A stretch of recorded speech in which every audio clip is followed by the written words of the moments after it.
네, 반갑습니다. 8월 25일 화요일 묵상을 시작하겠습니다.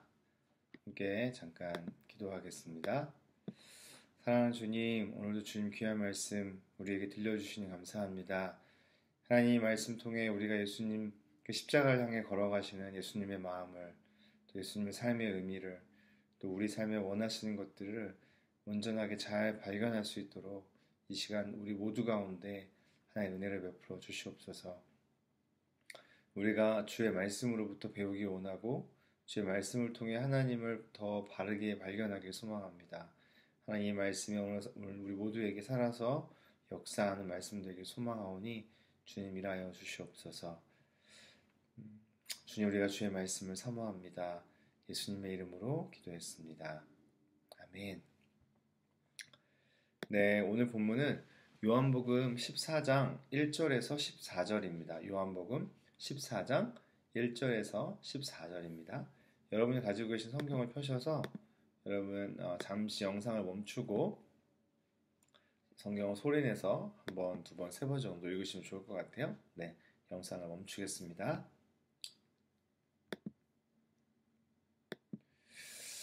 네, 잘 읽어보셨죠?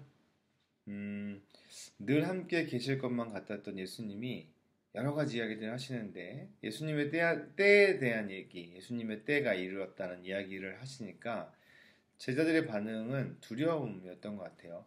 그러자 예수님은 하나님을 믿으니 또 나를 믿어라 라고 하시면서 제자들에게 그들을 위해서 아버지의 집에 거할 곳을 준비하겠다고 말씀하시죠. 여러분, 예수님이 지금 가고 있는 길은 십자가의 길입니다. 하지만 제자들은 예수님이 고치게 될 그 십자가가 무엇인지 전혀 이해하지 못하죠.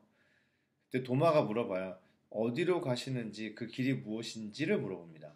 예수님이 그에게 십자가는 아버지께로 가는 길이고 예수님 스스로가 그 길이라고 선포하시죠. 또한 그 길은 진리를 보여주고 생명을 주는 길이라고 설명하시죠. 이게 유명한 길이고 길이고 진리고 생명이다라는 말씀이시죠.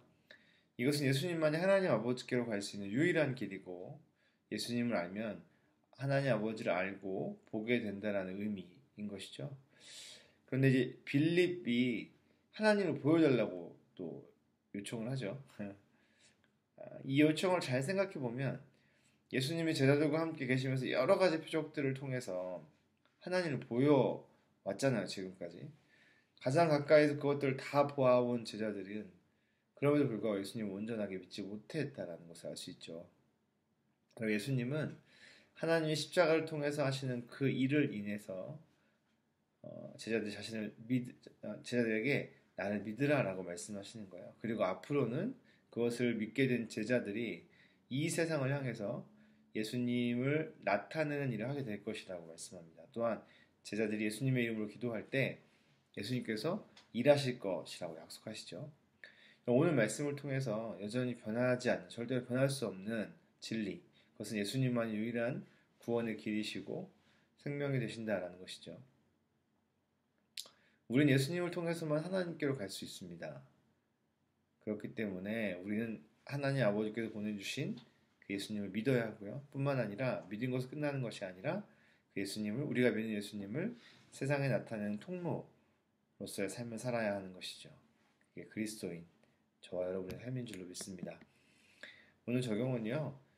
여러분 사도행전을 보면 복음서 안에서는 발견할 수 없었던 제자들의 새로운 모습들을 발견하는데 그것은 그들이 예수님이 오늘 말씀하신 이야기, 제자들의 삶을 통해서 예수님을 나타내는 삶을 살게 되죠.